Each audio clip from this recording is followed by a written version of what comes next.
కానీ వీళ్ళ పాపం కాదు, అది కేసీఆర్ వల్ల జరిగినటువంటి పాపం. మళ్ళీ ఉద్యోగులని అనేక రకాలుగా ఇబ్బందులకు గురి చేస్తున్నటువంటి పరిస్థితి ఆ ప్రభుత్వం చేసినందుకు ఇంటికి పంపించినాం. మరి ఈరోజు రేవంత్ రెడ్డి పెద్ద పెద్ద మాటలు చెప్పినటువంటి పరిస్థితి ఉంది. మళ్ళీ తాండూరు కానీ, వికారాబాద్ కానీ, కొడంగల్ కానీ, మద్దూరు కానీ చుట్టుపక్కల పనిచేస్తున్నటువంటి ఈ రాష్ట్రంలో పనిచేస్తున్నటువంటి అంగన్వాడీ ఎవరైతే ఉన్నటువంటి ఆయలు టీచర్లందరికీ వారి అక్కతో సమానం, చెల్లెలతో సమానం ఒకసారి ఆలోచించాలి.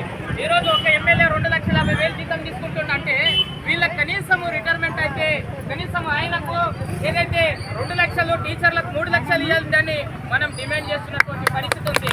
మరి ఈరోజు ఒకటి డిమాండ్ చేసినాం ఏంటిదంటే ఈరోజు అనాథము అధికారులకు, ఐసీడీఎస్ అధికారులకు చెప్పేసి ఎవరు ఏజ్ అయిపోయిందో వాళ్ళందరినీ గిట్ట ఏదైతే హాస్పిటల్ కు పంపించి చెకప్ చేపించి మెడికల్ సర్టిఫికెట్లు పెట్టుకొని ఇంటికి పంపే కార్యక్రమం ఏదైతే మొదలు పెట్టారో ఇది ఎక్క రోజులు కొనసాగది. మనం చెప్తున్నాం ఖచ్చితంగా ఐసీడీఎస్ ఏదైతే అంగన్వాడీ టీచర్స్ ఆయన యొక్క సమస్యలు పరిష్కరించకపోతే ఈఎస్ఐ లేకుండా, పిఎఫ్ లేకుండా, రిటైర్మెంట్ బెనిఫిట్స్ లేకుండా దుర్మార్గంగా వెట్టి చాకిరీ శ్రమ దోపిడీ చేసుకుంటున్నటువంటి ఈ ప్రభుత్వానికే కాదు కేంద్రంలో ఉన్నటువంటి ప్రభుత్వానికి మనం అడుగుతున్నటువంటి పరిస్థితి ఉంది. మరి ఈరోజు స్టేట్ సెంట్రల్ స్కీమ్ ఏదైతే మనం పనిచేస్తున్నటువంటి పరిస్థితి ఉంది. మరి ఈరోజు మనకు రిటైర్మెంట్ బెనిఫిట్స్ అయితే లక్షల రూపాయలు ప్రభుత్వ ఉద్యోగులకు వస్తున్నాయి. మళ్ళీ మనకు వచ్చేది ఏమున్నది? ఈరోజు కేసీఆర్ చెప్పినట్లు గతంలో ఒక జీవో తీసుకొని వచ్చిండు. అదేవిధంగా ఇప్పుడు రేవంత్ రెడ్డి చేస్తే దాన్ని మొత్తం సవరణ చేసేసి మీకు రిటైర్మెంట్ బెనిఫిట్స్ కానీ ఈ సమస్యలు కానీ పెంచుతామని ఏదైతే పరిష్కారం చేస్తామని చెప్పాడు. మళ్ళీ మనం అడిగింది కొంతమ్మ కోరికలు కాదు, న్యాయబద్ధంగా ఒక కుటుంబము, ఒక మనిషి పని చేస్తే బతకడం కోసం అడుగుతున్నటువంటి పరిస్థితి ఉంది. మళ్ళీ ప్రభుత్వంలో ఉన్నటువంటి మంత్రులు ఆ రోజు ప్రతిపక్షంలో ఉన్నప్పుడు ఏదైతే మన టెంట్ల కాడికి వచ్చి మా ప్రభుత్వం అధికారం కోసం మీ సమస్యలు తీరుస్తాం, మీకు రిటైర్మెంట్ బెనిఫిట్స్ కల్పిస్తాం, ఖచ్చితంగా మీ సమస్యలన్నీ పరిష్కారం చేస్తాం, ఈఎస్ఐ పిఎఫ్ సౌకర్యం కల్పిస్తామని గొప్ప గొప్ప హామీలు చెప్పినటువంటి పరిస్థితి ఉంది. తన మేనిఫెస్టోలో గిట్ట పెట్టుకున్నటువంటి పరిస్థితి ఉంది. మళ్ళీ ఈరోజు మనం ఏదైతే ఈ ప్రభుత్వం మనకిచ్చినటువంటి హామీలు అడుగుతున్నాం తప్ప కానీ కొత్తవి మనం సృష్టించి అడిగేటటువంటి పరిస్థితి లేదు. అందుకోసం మనం అర్థం చేసుకోవాలి, కాంగ్రెస్ ప్రభుత్వం ఇప్పటికీ వచ్చింది చాలా రోజులు అవుతుంది. ఇప్పటికీ 5-6 సార్లు మన రాష్ట్ర కమిటీ నాయకులు ఆల్రెడీ ఈ విషయాల మీద కలిసినటువంటి పరిస్థితి ఉంది. మళ్ళీ ఇప్పటికీ ఎలాంటి స్పందన లేదు కాబట్టి ఇప్పటికీ చాలా సార్లు కలెక్టరేట్ల ముందు, అదేవిధంగా అక్కడ ఉన్నటువంటి ఐసీడీఎస్ ఆఫీసుల ముందు నిరసన తెలియజేయడం జరిగింది. మళ్ళీ ప్రభుత్వం చిత్తశుద్ధి ఉంటే వెంటనే ఆయనందరికీ 2 లక్షల రూపాయలు రిటైర్మెంట్ బెనిఫిట్స్ కల్పించాలి, పెన్షన్ సౌకర్యం కల్పించాలని చెప్పి ఈ సందర్భంగా డిమాండ్ చేస్తున్నాం. అదేవిధంగా ఏదైతే టీచర్లు గిట్ట పని చేస్తున్నారు, అదేవిధంగా వాళ్ళ గిట్ట చాలా మంది ఏజ్ అయిపోయిన వాళ్ళు ఉన్నారు, తప్పకుండా వాళ్ళకి రిటైర్మెంట్ బెనిఫిట్స్ తప్పకుండా 3 లక్షలు ఇవ్వాలని చెప్పి డిమాండ్ చేస్తున్నాం. మళ్ళీ ఒక పిఎఫ్ లేదు, ఈఎస్ఐ లేదు, ఈ ఆసరా పింఛన్ చేస్తామని చెప్తున్నటువంటి ఈ దొంగలకి ఏ బుద్ధి చెప్పాలో మనం అందరం గిట్ట అర్థం చేసుకోవాలి. వీడు దిగితే వాడెక్కే, వాడు దిగితే వీడెక్కే, మన బతుకులు మటుకు రోడ్డు మీదే ఉన్నాయనే పరిస్థితి ఉంది. కాబట్టి ఈ ప్రభుత్వానికి మనం బుద్ధి చెప్పవలసినటువంటి అవసరం ఉంది.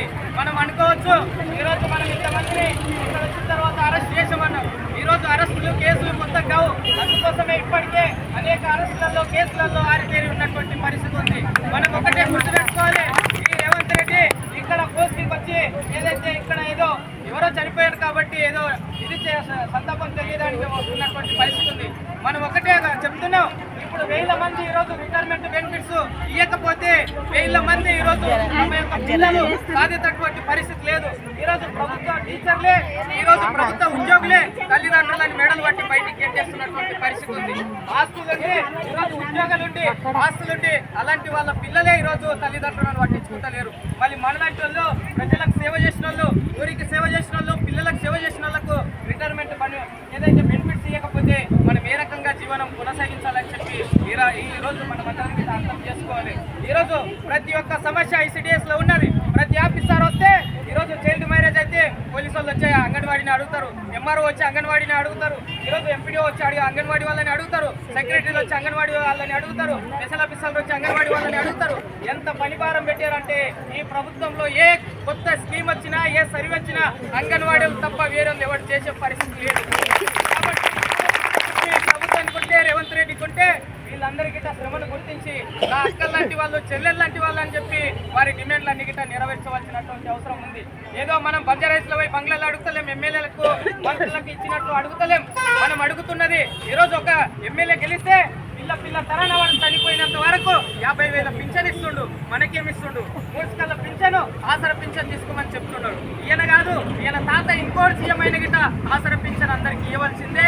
అది ప్రభుత్వం కల్పించిన హక్కు కాబట్టి ఈయన దిగిపోయి ఇంకా 10 మంది సీఎం ఎక్కిన గిట్ట ఆసరా పింఛన్ లాంటి పింఛన్లు పేద ప్రజలకు అది హక్కు కాబట్టి ఇస్తారు. కానీ నీవు కొత్తగా వీళ్ళు శ్రమ చేసినందుకు, ప్రభుత్వంలో మీకు సర్వీస్ ఇచ్చినందుకు కొత్తగా నీవేం కల్పిస్తున్నావో, గ్రాట్యుటీ కల్పిస్తున్నావా, లేకపోతే ఇంకా వాళ్ళకి ఏమన్నా ప్రమాద బీమా ఉన్నదా, ఇలాంటివి ఏమీ పెట్టలేనటువంటి పరిస్థితి ఉంది.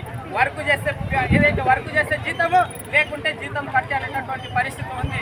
కాబట్టి మీరందరికీ టీచర్లు ఆయన గుర్తుపెట్టుకోవాలి. ఇప్పుడు ఈ పోరాటం ప్రారంభం మాత్రమే. ఈరోజు ఇక్కడ ప్రారంభిస్తున్నామంటే ఈ జిల్లాలో కానీ రాష్ట్రంలో కానీ ఈ సమస్య పరిష్కారం అయ్యేంత వరకు వదిలిపెట్టే ప్రసక్తే లేదు. ఎంతమంది ఈరోజు అధికారులు కానీ కేసీఆర్ ప్రభుత్వంలో పోలీసులు అందరికీ హౌస్ అరెస్టులు చేశారు, పిల్లకన్నీ అరెస్టులు చేశారు, బిఎస్ఎల్లో అరెస్టులు చేశారు, జలాయిరాబాద్ పోతే అరెస్టులు చేశారు. అవునా కదా? ఈరోజు కొత్తగా కాదు కదా. అందుకని మన పోరాటం ఈరోజు ఎర్ర జెండా ఆధ్వర్యంలో సాధించుకున్నంత వరకు వదిలిపెట్టకూడదని చెప్పి మనం ఈ సందర్భంగా చెప్తున్నటువంటి పరిస్థితి ఉంది. మీరందరికీ అధైర్యపడద్దు. ఖచ్చితంగా మనం ఏదైతే సాధించుకొని పోవాలి మన డిమాండ్లని లక్ష్యంగా మనం పోరాడుతున్నటువంటి పరిస్థితి ఉంది. ఈరోజు ఎర్ర జెండా కలుసుకున్నందుకే ఈరోజు ఇన్ని సమస్యలకు ఖచ్చితంగా పరిష్కారం కావాలని చెప్పి ఎంత సీఎం అయినా ఈరోజు పిఎం అయినా దిగిరాక తప్పలేదని చెప్పి ఈ సందర్భంగా మన ప్రజల ముందు తప్పకుండా మనం ఓట్లేసి గెలిపించినటువంటి నాయకులు వాళ్ళు మన కోసం పనిచేయకపోతే ఎవరి కోసం పనిచేస్తారు? రియల్ ఎస్టేట్ దొంగలకా, లేకపోతే పెద్ద పెద్ద ఫ్యాక్టరీ వాళ్ళకా, పెద్ద వ్యాపారస్తులకు పనిచేస్తారా?